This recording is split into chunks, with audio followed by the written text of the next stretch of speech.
6시 반부터 오거든요. 역시 수영이 7시 반이구나. 그럼 그때 내릴까요? 예, 예.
나올까 엄마?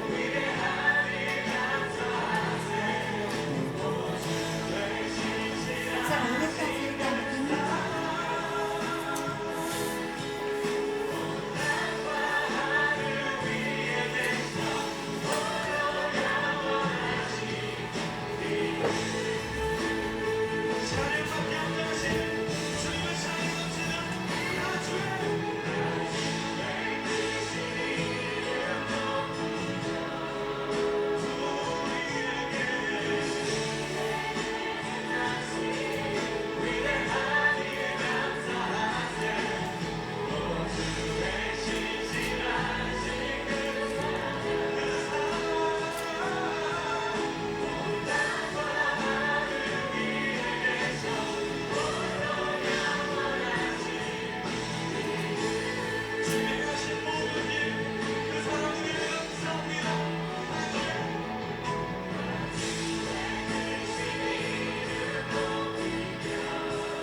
주께 가까이 날 이끄소서.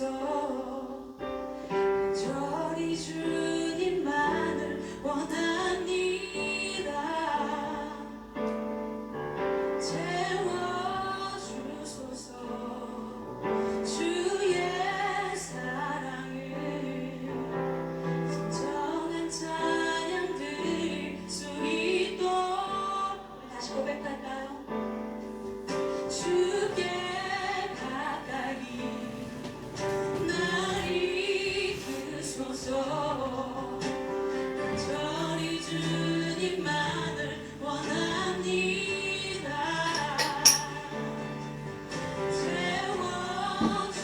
채워주소서. 주의 사랑을 진정한 찬양 드릴 수 있도록. 목마른 나의 영혼, 목마른 나의 영혼, 주를 부르니 나의 맘만 줘 주소서. 주님만을 원합니다. 더 원합니다. 나의 맘만 줘 주. 다시 한번 고백합시다. 주께 가까이, 주께 가까이 날 이끄소서. 저리 주님만을 원합니다. 채워주소서. 주의 사랑을 진정한 찬양 드릴 수 있도록. 목마른 나의 영혼, 목마른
받으시며 내 예배를 받으시게 합당하신 그 이름을 온전히 주님 예배하며 나아갑니다.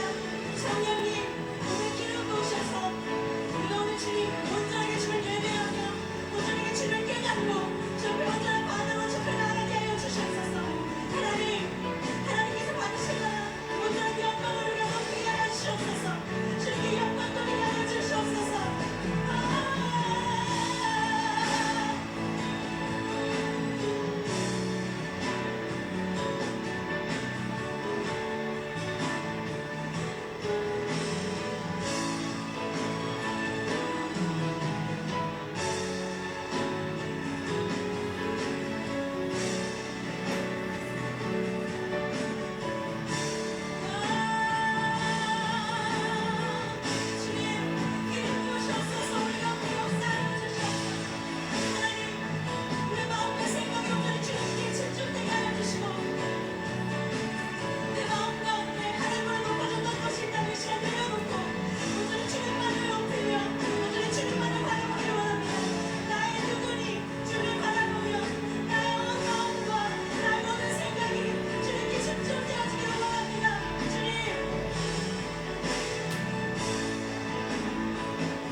심판으로 달려기와는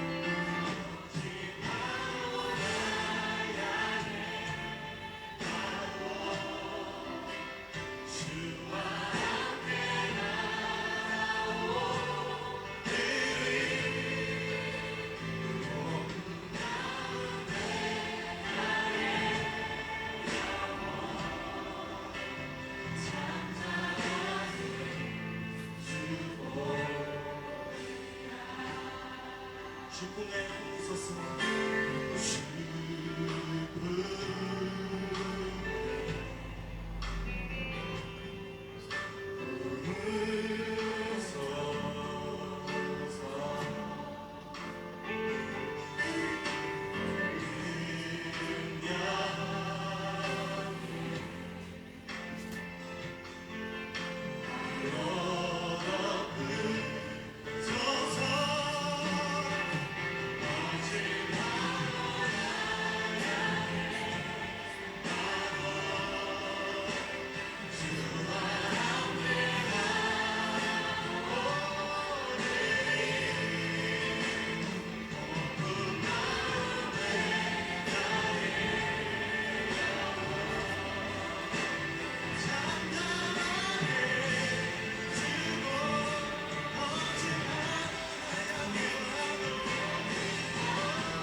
주님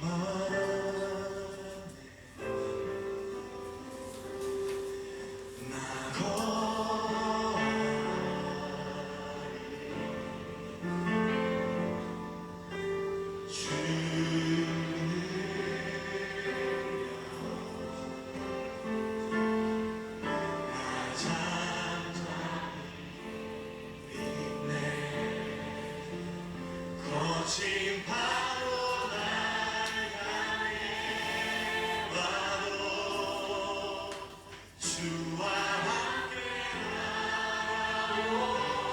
나오리니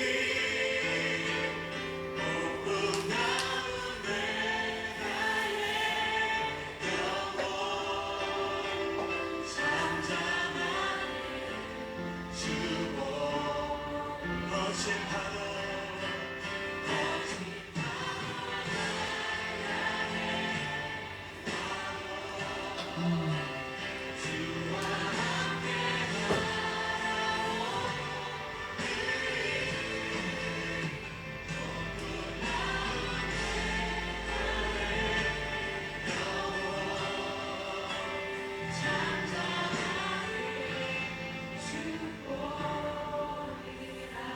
시간 한 번 더 우리가 기도하며 나아가길 원합니다. 주님, 우리에게 허락하신 이 시험과 우리 삶의 문제들 가운데 우리가 주님을 보길 원합니다. 나를 붙드신 전능하신 하나님을 바라보길 원합니다. 주여, 내 눈을 들어 주님을 보게 하여 주시옵소서. 나를 붙드신 주님을 향해 내 마음을 드리며 나의 삶을 주님 앞에 맡기도록 나를 이 시간 역사하여 주시옵소서. 시간 다 같이 주님의 이름 한번 부르며 기도하겠습니다.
(2월 16일) 수요일밤 예배를 시작하도록 하겠습니다.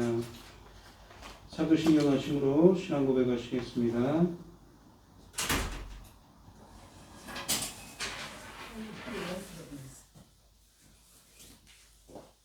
전능하사 천지를 만드신 하나님 아버지를 내가 믿사오며 그 외아들 우리 주 예수 그리스도를 믿사오니 이는 성령으로 잉태하사 동정녀 마리아에게 나시고 본디오 빌라도에게 고난을 받으사 십자가에 못 박혀 죽으시고 장사한 지 사흘 만에 죽은 자 가운데서 다시 살아나시며 하늘에 오르사 전능하신 하나님 우편에 앉아 계시다가 저리로서 산자와 죽은 자를 심판하러 오시리라. 성령을 믿사오며 거룩한 공예와 성도가 서로 교통하는 것과 죄를 사하여 주시는 것과 몸이 다시 사는 것과 영원히 사는 것을 믿사옵나이다. 아멘. 찬송가 254장입니다. 254장입니다.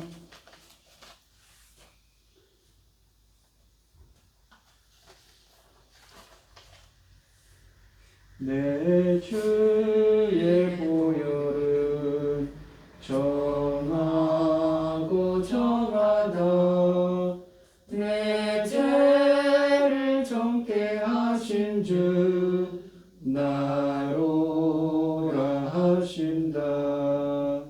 내가 주께로 지금 가오니 십자가의 보혈로 날 씻어 주소서. 약하고 추해도 주께로 나가며 힘주시고 내 추함을 곧 씻어 주시네. 내가 주께로 지금 가오니 십자가의 보혈로 날 씻어 주소서. 나로라 하심은 온전한 믿음과 또 사랑함과 평안함 다 주려 함이라. 내가 주께로 지금 가오니 십자가의 보혈로 날 씻어 주소서. 큰 죄인 복받아 살 길을 얻었네. 한없이 넓고 큰 은혜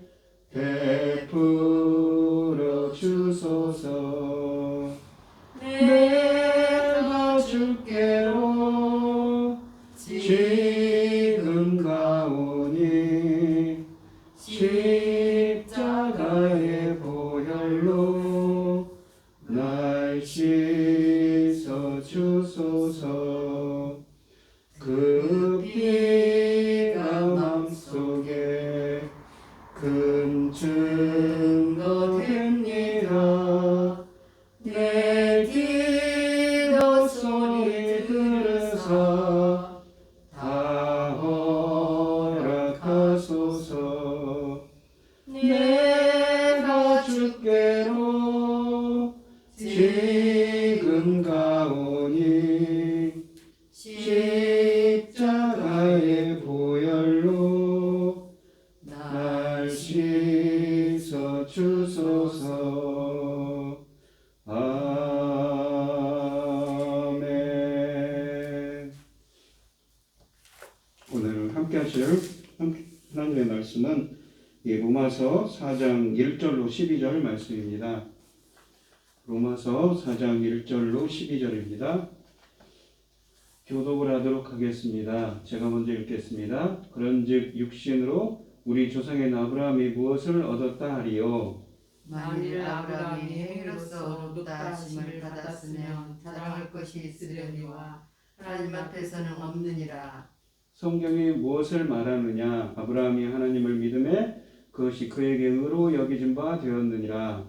일하는 자에게는 그 삭을 은혜로 여기지 아니하고 호소로 여겨지려니와. 이를 아니할지라도 경건하지 아니한 자를 의롭다 하시는 이를 믿는 자에게는 그의 믿음을 의로 여기시나니. 이런 것이 없이 하나님께 의로 여기심을 받는 사람의 복에 대하여 다윗이 말한 바 불법이 사함을 받고 죄가 가려짐을 받는 사람들은 복이 있고 주께서 그 죄를 인정하지 아니하실 사람은 복이 있도다 함과 같으니라. 그런즉 이 복이 할례자에게냐 혹은 무할례자에게도냐? 무릇 우리가 말하기를 아브라함에게는 그 믿음이 의로 여겨졌다 하노라. 그런즉 그것이 어떻게 여겨졌느냐? 할례냐 무할례시냐? 할례시가 아니요 무할례시니라. 그가 할례의 표를 받은 것은 무할례시의 믿음으로 된 의를 인친 것이니 이는 무할례자로서 믿는 모든 자의 조상이 되어 그들도 의로 여기심을 얻게 하려 하심이라. 또한 할례자의 조상이 되었나니 곧 할례 받을 자에게 뿐만 아니라 우리 조상 아브라함이 무할례시에 가졌던 믿음의 자체를 따르는 자들에게도 그러하니라. 아멘. 고현희 집사님 기도해 주시겠습니다. 하나님이여 내 속에 정한 마음을 창조하시고 내 안에 정직한 영을 새롭게 하소서. 나를 주 앞에서 쫓아내지 마시며 주의 성령을 내게 거두지 마소서. 주의 구원의 즐거움을 내게 회복시켜 주시고 자원하는 심령을 주사 나를 붙드소서. 사랑하시는 거룩하신 하나님 아버지, 베풀어 주시는 사랑과 은혜를 감사드립니다. 앞이 보이지 않고 어둡고 캄캄한 이 시대입니다. 그럼에도 불구하고 하나님께서는 보일 자에게는 길을 보이시고 건질 자에게는 구원의 문을 열고 계시니 참으로 귀하고 감사합니다. 아무리 어려워도 반드시 하나님이 기뻐하시는 그 길을 놓치지 않게 하시고 참으로 귀한 길로 인도하시는 하나님께 늘 감사드리고 엎드리게 하여 주시옵소서. 혼란스러운 가운데에도 이 나라는 대표를 뽑는 날이 하루하루 다가오고 있는데 저희는 걱정이 많습니다. 하나님께서 친히 간섭하셔서 하나님 기뻐하신 자가 당선되도록 도와주시옵소서. 또 이 코로나라는 아버지는 듣도 보던 이 전염병으로 인하여 아버지 어지럽고 걱정이 많습니다. 곧 끝나고 정리가 되는 줄 알고 있는데 끝이 보이지 않으니 그 일도 속히 정리되도록 도와주시옵소서. 우리 종들이 너무너무 지칠까 걱정이 되고 있습니다. 정리될 수 있도록 아버지께서 친히 도와주실 줄 믿습니다. 아버지는 이 시간에도 이곳저곳에 원치 않는 질병으로 인하여 힘들어하는 자들 너무 많습니다. 아버지 치료의 강선을 바라셔서 고쳐주시고 또 그들에게 더 그 감사가 넘치게 하여 주시옵소서. 이 시간 말씀을 들고선 당신의 사랑하는 종 붙잡으시고 그 말씀으로 더욱 확실한 길을 발견하고 찾아서 달려갈 수 있도록 아버지 도와주시옵소서. 이 모든 말씀 억만 죄악 가운데에서 저희를 구원하여 주신 예수 그리스도의 이름으로 기도하옵나이다. 아멘. 예, 오늘 하나님의 말씀의 제목은 아브라함 믿음의 조상입니다. 이 로마서 강해를 하고 있는데요. 이 로마서 얘기를 천천히 좀 되짚어 보도록 하겠습니다. 이 로마서는 보시면 우리 인간론, 죄론, 또 구원론, 이 또한 이 종말론에 대한 이 성경이 신학적으로 상당히 중요한 책입니다. 사도 바울의 로마교회에 보낸 편지 형식으로 되어 있지만 말입니다. 이 보시면 복음에 대한 이야기를 하고 있는데 이 로마서 1장 2절에 보시면 복음은 하나님이 선지자를 통하여 그 아들에 관하여 성경에 미리 약속한 것이라 라고 되어 있습니다. 구약 성경에 이미 예수 그리스도에 대한 이야기가 약속되어 있죠. 그 아들에 관하여 하나님의 아들은 누구냐면 육신으로는 다윗의 혈통에서 나셨다고 합니다. 이 마태복음 1장에 보면 예수님 족보가 나오지요. 근데 이 성결의 영으로는 이게 성결의 영이란 성결이라는 거룩함입니다. 거룩하다의 명사형이죠. 거룩한 성령으로 죽은 자들은 영적으로 죽은 자들을 살아나게 하는 능력이 히브리어를 헬라어 문법을 이렇게 직역하면 그렇습니다. 영적으로 죽은 자 네크로스들을 부활 다시 살아나게 하는 능력으로 하나님의 아들로 선포되셨으니 예수 그리스도시라.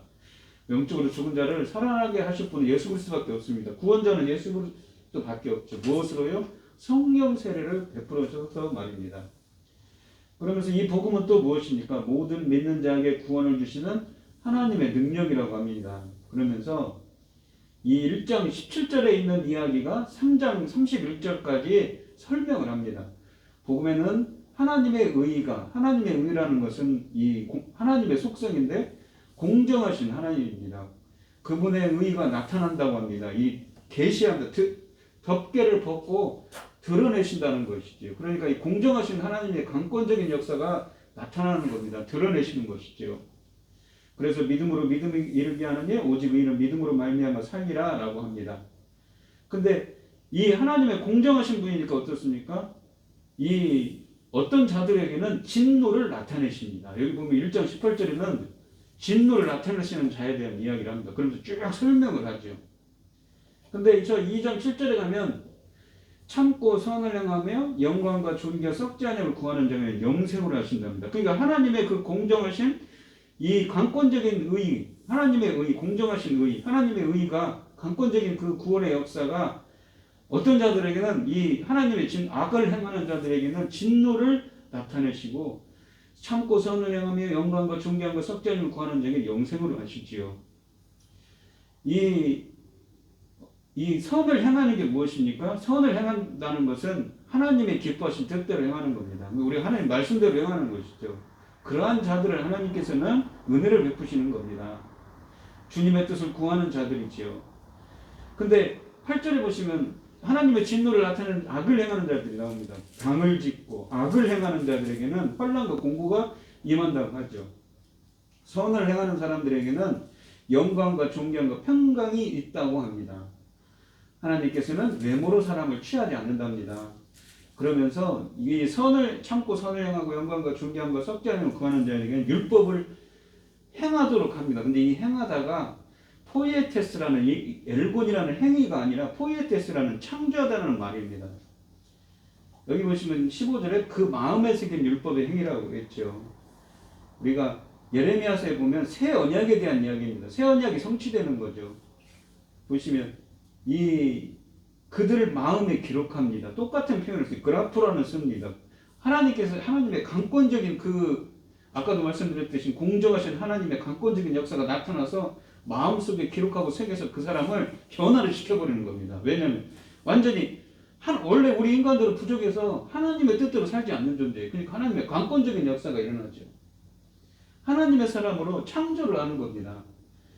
이 새 언약에 대한 이야기를 하죠. 또 그 하나님의 공정하신 의가 참고 선을 행하고 영광과 존귀함과 썩지 않음을 구하는 자에게는 어떻게 행합니까? 할례는 마음에 할지니 영에 있고, 이게 이제 헬라어를 직역을 하면 성령으로, 영이라는 게 성령입니다. 푸니마. 성령으로 마음의 할례를 베풉니다. 이런 사람들에게. 이게 할례라는 게 뭐냐면, 원래는 할례라는 건 이런 겁니다. 우리가 성경 전체를 가지고 할례를 설명을 해야 되는데, 원래 창세기 15장에 보시면 아브라함, 믿음의 조상인 아브라함에게 너는 이 하나님의 언약 백성의 표징으로 준 겁니다.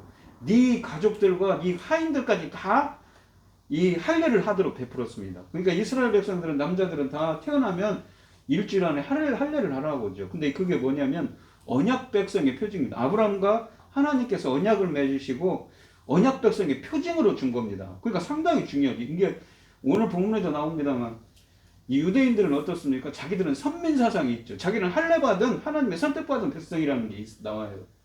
근데 마음의 할례라는 거는 뭡니다? 배워버려야 돼요. 표피를 배워야 되는데 마음속에 있는 하나님께 불순종하는 마음을 배워버려야 하는 거죠. 그러니까 이거는 무엇의 역사입니까? 성령께서 이렇게 한다는 것이죠. 근데 이게 에스겔서에 예언된 말씀입니다.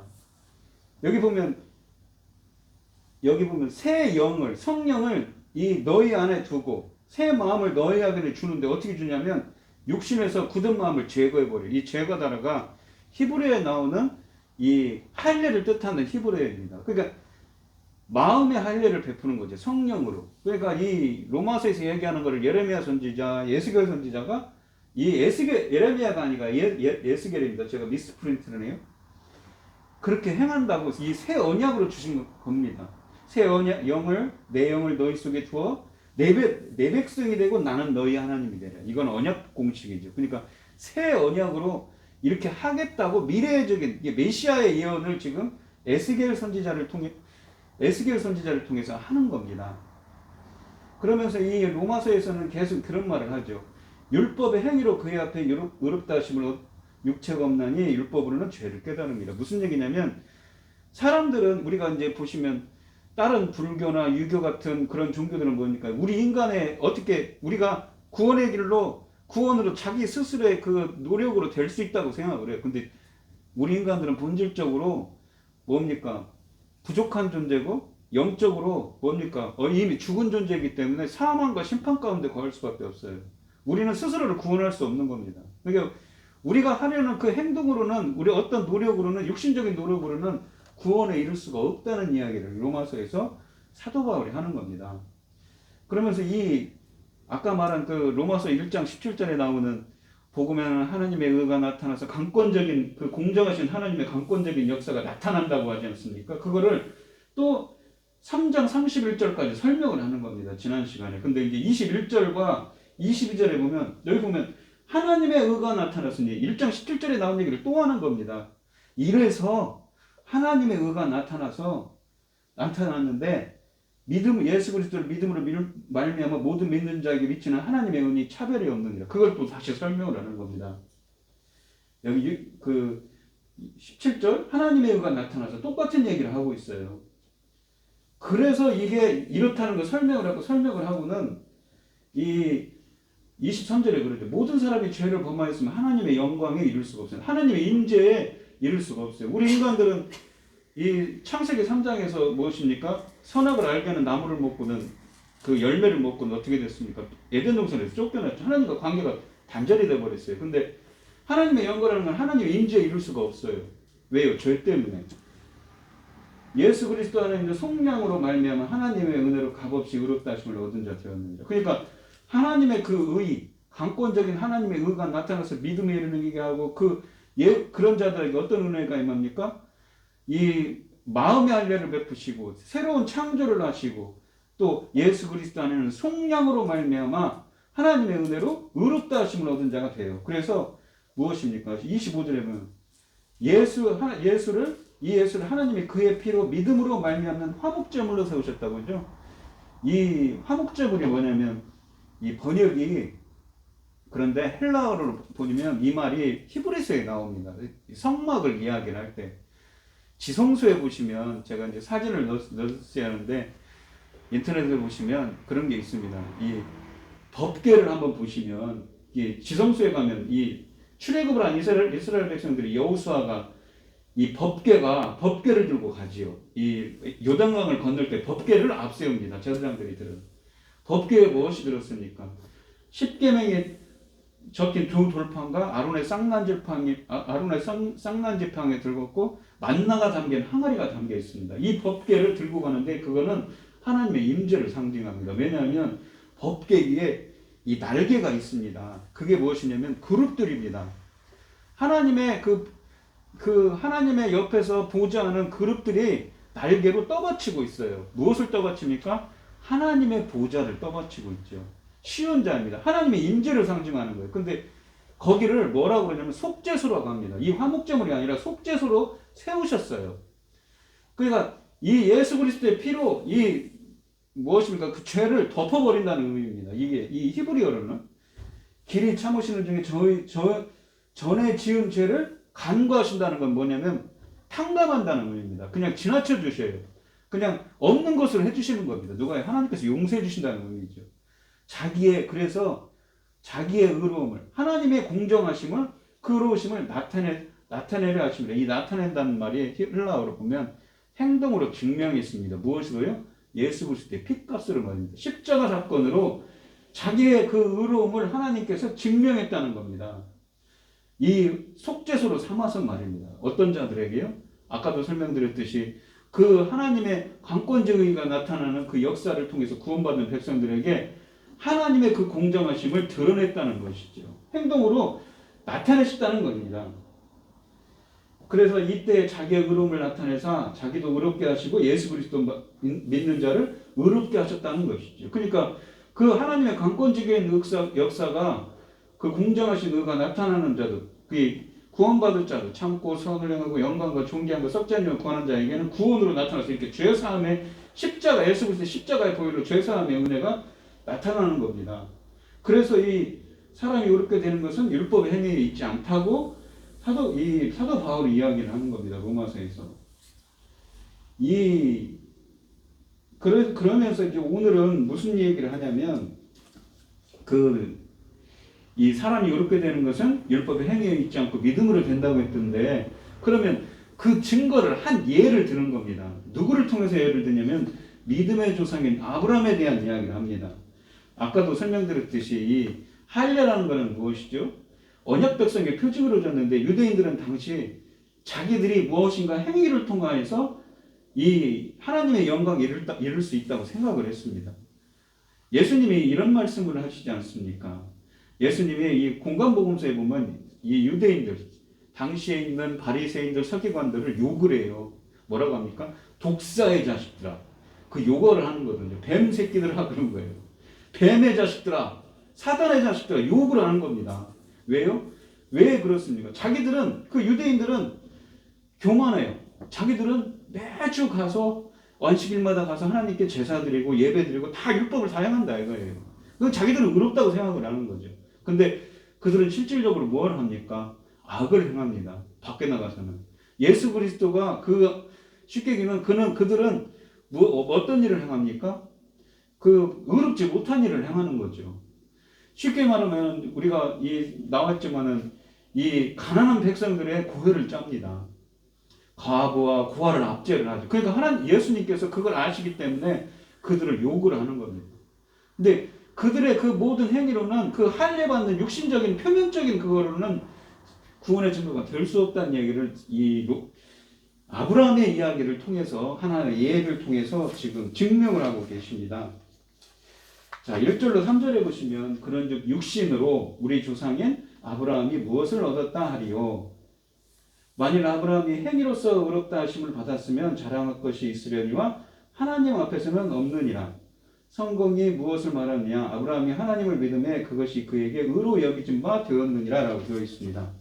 여기 보시면 육신으로 라는 말이 되어 있는데 이 헬라어로 보시면 전치사가 육신을 따라 우리 조상인 아브라함. 이게 육신적으로 보면 아까도 예수 그리스도는 육신으로는 누구의 후손입니까? 다윗의 후손이지 않습니까? 그게 육신을 따라서는 우리 조상된 아브라함이 무엇을 얻었다 하리요 그런 표현입니다.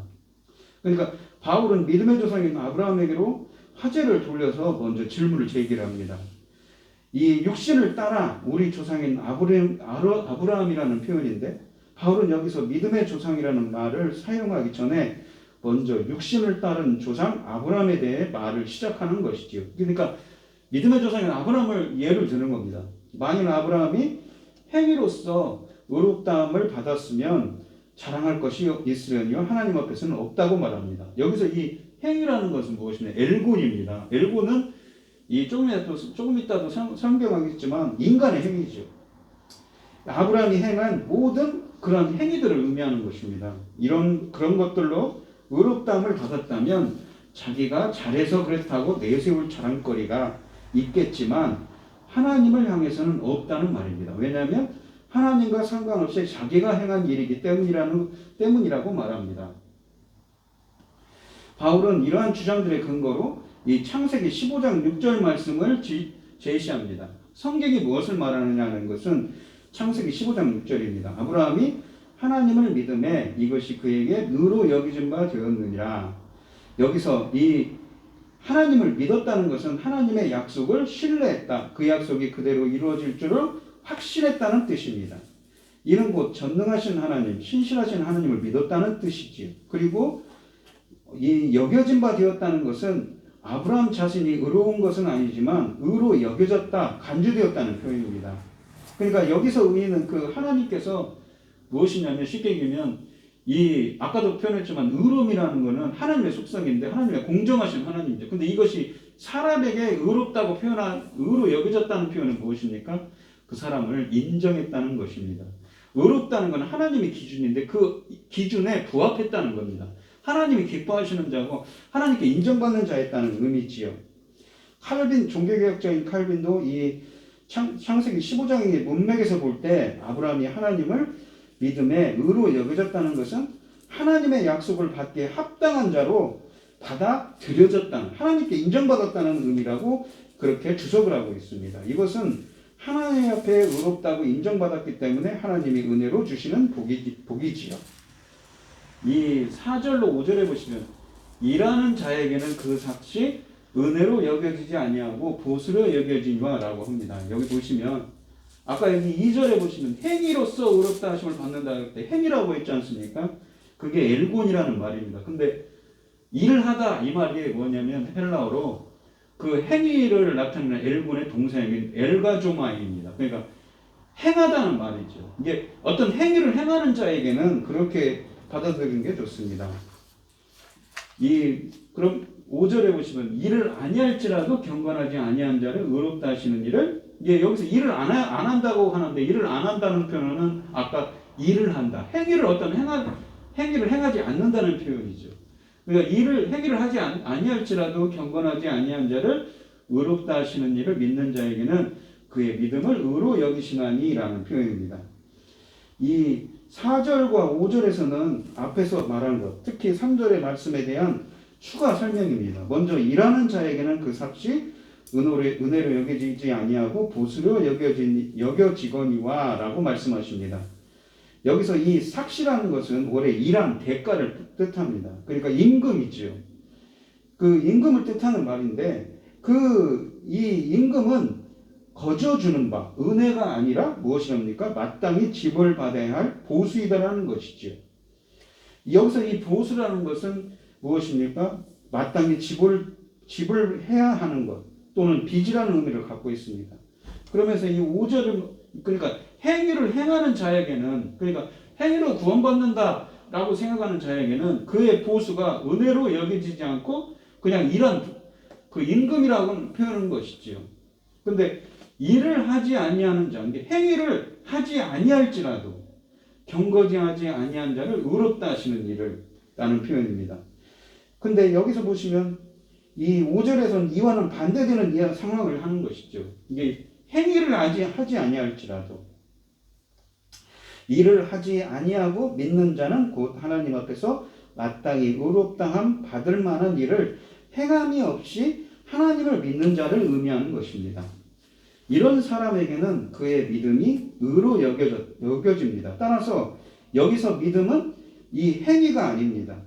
즉 하나님 앞에 내세울 수 있는 공로가 아니지요. 그리고 하나님은 경건하지 아니한 자를 의롭다 하시는 이라고 말씀하십니다. 우리는 원래 어떤 존재입니까? 경건하지 않은 존재죠. 원래 죄와 사망 가운데 있는 존재였습니다. 부족한 것이 하나씩 많은 존재인데도 불구하고 하나님께서 우리를 의롭다고 그냥 칭해 주시는 겁니다. 하나님께서 뭐라고 표현하면 하나님께서 인정받았다는 것이지. 이 6절로 8절에 보시면 일한 것이 없이 그러니까 아까도 그 행위를 한 것이 없이 하나님께 의로 여기심을 받는 사람의 복에 대하여 다윗이 말한 바 불법의 사함을 받고, 불법이란 건 뭐냐면 아노미라라고 해서 이 아라는 거는 부정어입니다. 그러니까 노모스, 율법이 아닌 것이죠. 그러니까 하나님의 가르침이 아닌 것이, 율법을 어긴 것이 사함을 받고 죄가 가리워짐을 받는 사람들은 복이 있고, 여기 가리워졌다라는 것은 하나님께서 지나쳐버렸다는 의미입니다. 하나님께서 덮어버렸어요. 그냥 덮어버렸어요.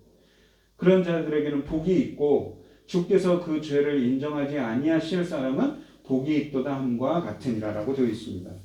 바울은 시편에 있는 다윗의 글로서 자기의 주장을 뒷받침합니다. 일한 것이 없이 하나님께 의로 여기심을 받는 사람의 복에 대해 다윗이 말한 것을 인용을 합니다. 이 말은 이 시편 31편 1절로 2절의 70인역 성경을 인용한 것입니다. 32편 1절로 2절의 70인역입니다. 여기서는 복이 있도다, 마카리오스를 2번 사용하여 복이 있는 사람이 두 부류인 것처럼 보이지만 사실은 동일한 사람을 2번 설명한 것이지요. 이 7절에 보시면, 이 7절은 그들이 불법을 사함받고 그들의 죄들이 가려진 자들은 복이 있다고 말합니다. 여기도 이 불법이 사함을 사한다라는 말은 이 떠나보내다, 용서하다, 평감하다는 말입니다. 예수님은 세상 죄를 지고 가는 어린 양이셨죠. 예수님은 우리의 모든 죄를 짊어지고 멀리 옮기셨습니다. 그리고 가리다, 죄가 가려졌다라는 표현은 원래 위에서 덮다라는 의미를 갖고 있습니다. 그냥 덮어버렸어요. 이게 에피칼립토입니다. 칼립토라는 말이 덮어버리고 감춰버립니다. 근데 아포칼립토는 반대말로서 감춘 것을 드러내다, 계시하다는데 에피칼립토는 이 감춰버린 거예요. 죄를 감춰버렸어요. 따라서 이 단어는 이 구약의 언약궤, 아까 얘기한 그 화목제물 되셨다는 로마서 3장 25절에 있는 표현에 나오는 그 덮개 부분의 속죄소를 그 배경에 가지고 있는 표현입니다. 우리의 죄들에 대한 율법의 정죄가 하나님께 상달되지 못하도록 예수님의 피가 우리의 죄를 덮어주고 가려주셨다는 의미입니다. 아까 그 로마서 3장 25절에 나오는 예수를 하나님이 그의 피로 믿음으로 말미암아 화목제물로 세우셨다고 하는데, 이 화목제물이란 말이 사실은 히브리서에 보시면 속죄소라고 번역이 되는 것이 맞습니다. 이게 원어로도 이렇게 봤는데 그 의미가 뭐냐면, 이 레위기에 보면 지성소가 나오는데 거기 보시면 속죄소를 뭐라고 표현해요? 덮개라고 표현합니다. 덮다는 말에서 표현한 거예요. 그냥 그 죄를 덮어버렸어요. 예수 그리스도의 피로 덮어버렸어요. 그러니까 하나님께 상달되지 못하도록, 그 율법의 정죄가 하나님께 상달되지 못하도록 예수님의 피가 우리를 덮어주고 가려준다는 의미지요. 따라서 이런 은혜를 받은 사람은 하나님께 의롭다함을 받고 하나님의 자녀가 되며 천국의 기업을 받아 누리게 된다는 의미입니다. 따라서 이런 사람은 복이 있는 것이지요. 이런 사람들이, 그래서 이 시편 1편에 나오는 말씀처럼 이 지난 주일에 이 산삼손에 대해서 얘기를 했는데, 복 있는 사람은 어떤 사람입니까? 심령이 가는 자는 복이 있다고 했는데, 그런 복이 곧과 마찬가지 있는 것이지. 그러면서 8절에서는 주께서 그 죄를 인정하지 아니하실 사람은 복이 있도다라고 합니다. 여기서 인정하다라는 말은 뭐냐면 쉽게 얘기하면 계산하다는 겁니다. 카운트, 죄를 계산해요. 하나님께서 일일이 계산하지 아니할 사람은 복이 있도다는 거죠. 그냥 죄를 왜요? 예수 그리스도의 피로 죄를 덮어버렸기 때문에 그런 것이죠. 이 죄를 계산하다, 죄로 여기다, 간주하다는 의미인데, 결단코 여기지 아니한다는 그 이중 부정을 써서 이 강한 부정을 쓰고 있습니다. 주께서 결단코 도무지 죄로 여기지 아니하실 사람은 복이 있다는 의미입니다. 오늘 본문, 이 본문을 보시면 그러죠. 그러니까 그냥 죄가 있는데도 죄를 다 덮어버렸어요. 없는 것처럼 탕감시켜 버렸습니다. 예수 그리스도의 피값으로 말입니다. 근데 어떤 사람들에게 그런 은혜가 임합니까? 바로 아브라함의 믿음에 속한 자들이죠. 아브라함의 믿음의 발자취를 따라가는 사람들에게 이러한 은혜가 임한다고 합니다. 우리 성도님들도 아브라함의 믿음의 발자취를 따라가는 여러분들이 되시기를 바랍니다. 자, 그러면서 9절로 12절 말씀을 한번 보겠습니다. 그런즉 이 복이 할례자에게냐 혹은 무할례자에게냐 무릇 우리가 말하기를 아브라함에게는 그 믿음이 의로 여겨졌다 하노라. 그러니까 할례자는 누구를 뜻하겠습니까? 유대인들이죠. 자기들은 할례를 받은 언약 백성으로서 선민 의식이 강했습니다. 무할례자는 누굴까요? 이방인을 뜻하겠지요. 여기서는요. 이제 바울은 한 걸음 더 나아가서 이 믿음으로 말미암는 복이 할례자에게 또는 무할례자에게도냐고 질문을 합니다. 이방인들만, 유대인들만 이 복을 받는 것인지 아니면 이방인들도 이 복을 받는 것인지를 묻는 것이지요. 그래서 바울은 다시금 앞에서 말한 바 이 아브라함에게는 그러면서 아브라함에게는 그 믿음이 의로워졌다는 말을 진술하면서 이것이 언제 되었는지를 묻습니다. 그런즉 그것이 어떻게 여겨졌느냐라는 것이죠. 10절에 보시면 그런즉 그것이 어떻게 여겨졌느냐 할례시냐 무할례시냐 할례시가 아니요 무할례시니라라고 표현합니다. 아브라함의 예를 듭니다.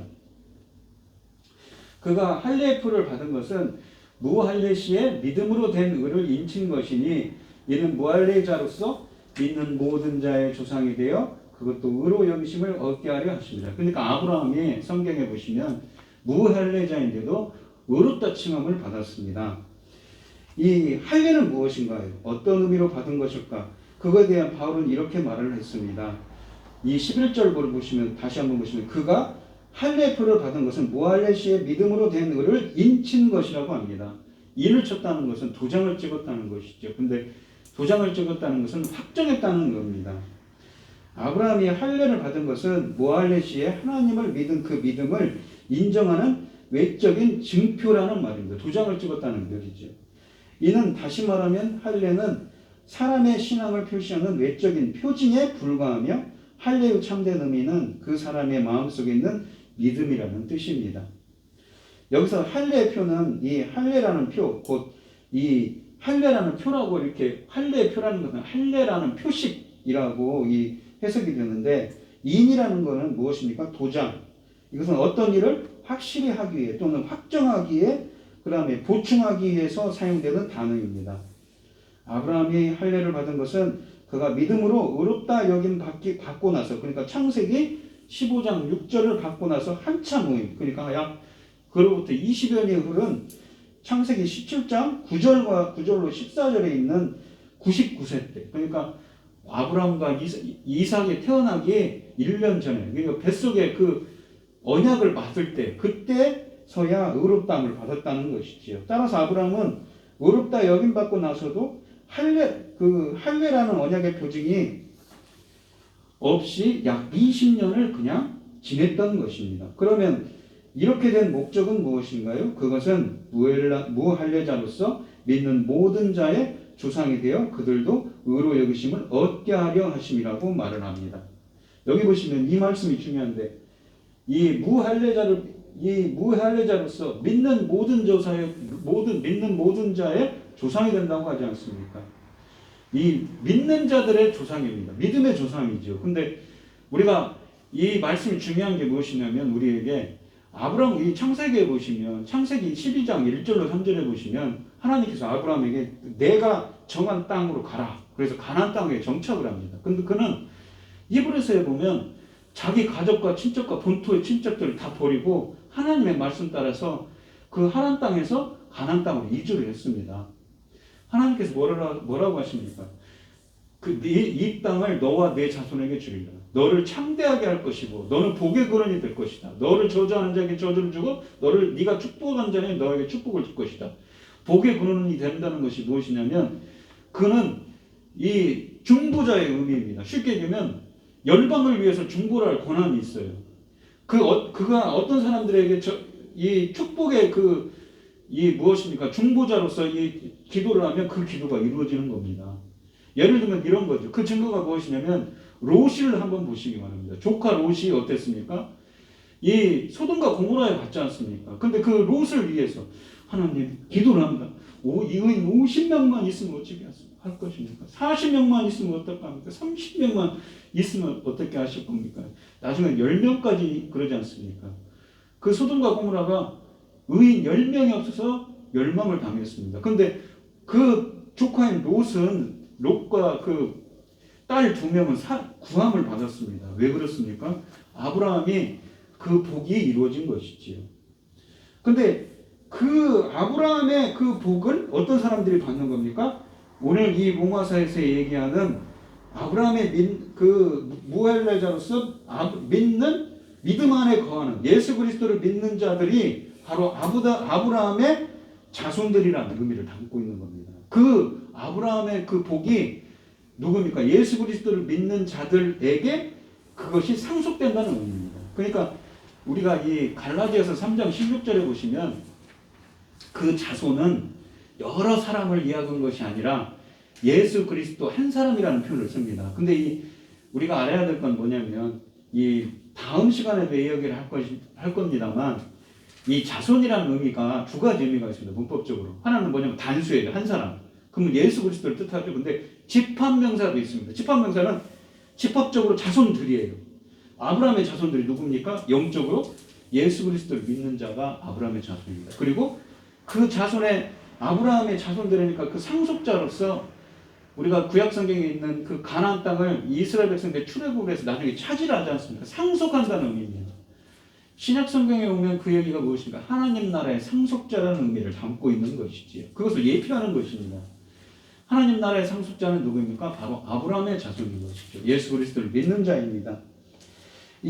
그러한 의미를 담고 있는 본문이기 때문에 상당히 중요한 본문입니다. 그러면서 이 아브라함의 예를 통해서 하나님을 믿게 하기 위해서 이 이방인들도 믿음 안에 들어갔다라는 표현을 지금 쓰고 있습니다. 12절에 보시면 12절 원문을 직역하면 다음과 같습니다. 할례로서 뿐만 아니라 또한 우리 조상 아브라함이 무할례 시에 가졌던 믿음의 자취를 따르는 자들에게도 할례의 조상이 되려 함이라 라는 것입니다. 원문을 직역하면 12절은 할례 받았으면서 또한 믿음이 있는 유대인들을 말합니다. 그렇다면 11절과 12절이 말하는 바는 아브라함은 이방인들과 유대인이든 상관없이 할례자든 무할례자든 누구든지 믿는 자들 곧 참다운 예수 그리스도의 성도들의 조상, 이 믿음의 조상이 된다는 의미를 담고 있는 것이지요.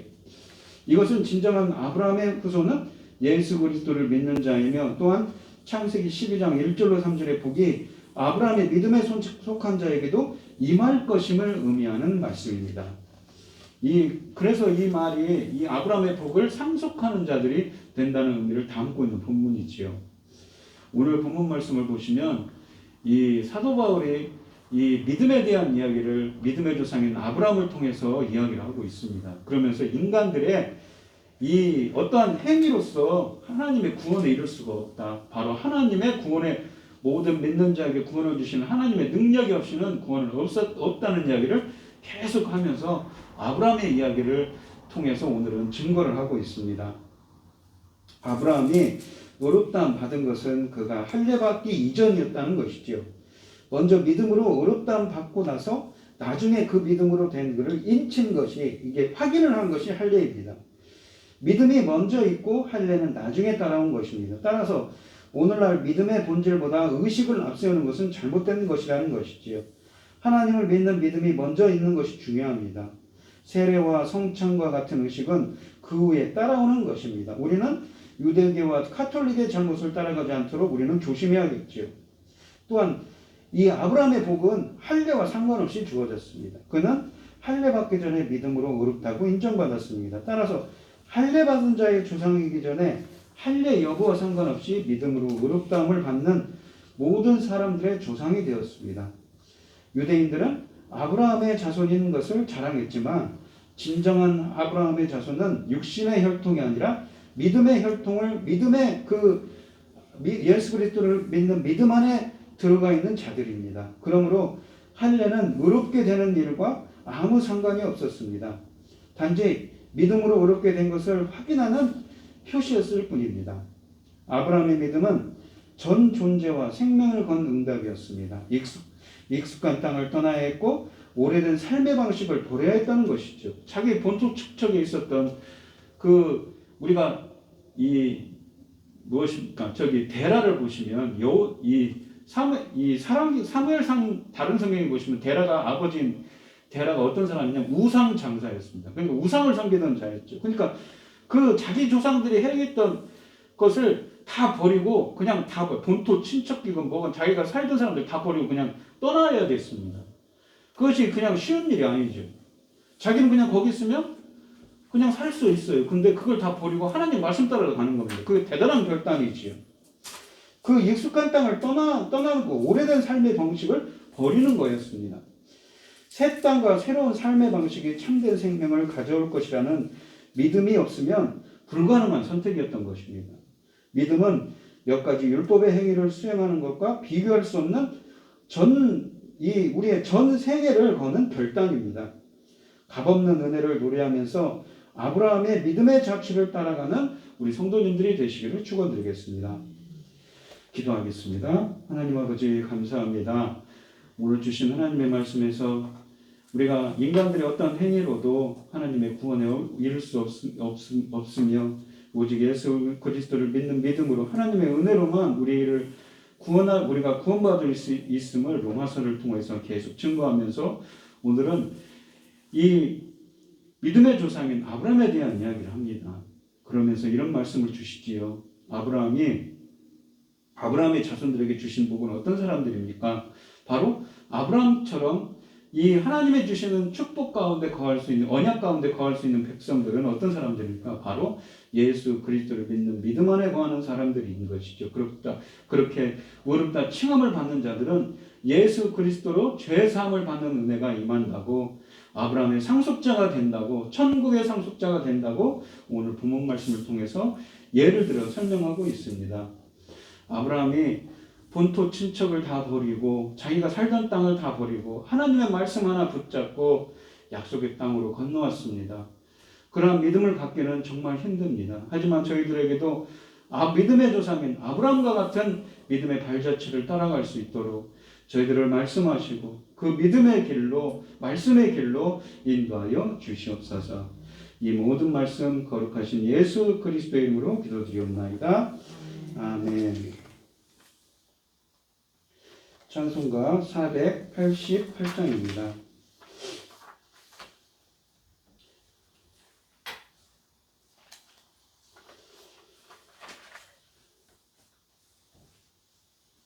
이 몸의 소망 무언가 우리 주 예수뿐일세. 우리 주 예수 밖에는 믿으리 아주 없도다. 주 나의 반석이시니 그 위에 내가 서리라. 그 위에 내가 서리라. 무섭게 바람 부는 밤 물결이 높이 설렐 때 우리 주 크신 은혜에 소망에 갇힐 줄이라. 주 나의 반석이시니 그 위에 내가 서리라. 그 위에 내가 서리라. 세상에 믿던 모든 것 끊어질 그날 되어도 구주의 언약 믿사와 내 소망 더욱 크리라. 주 나의 반석이시니 그 위에 내가 서리라. 그 위에 내가 서리라. 바라던 천국을 나가 하나님 앞에 배울 때 구주의 의를 힘입어 어여시 바로 서리라. 주 나의 반석이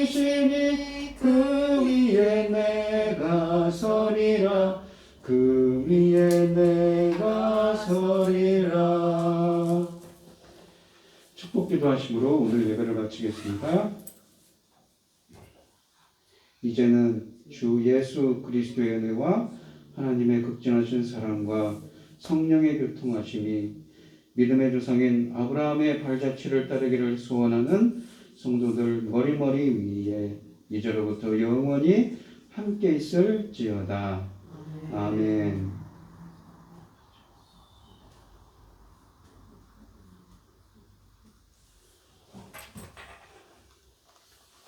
아이고 아버지.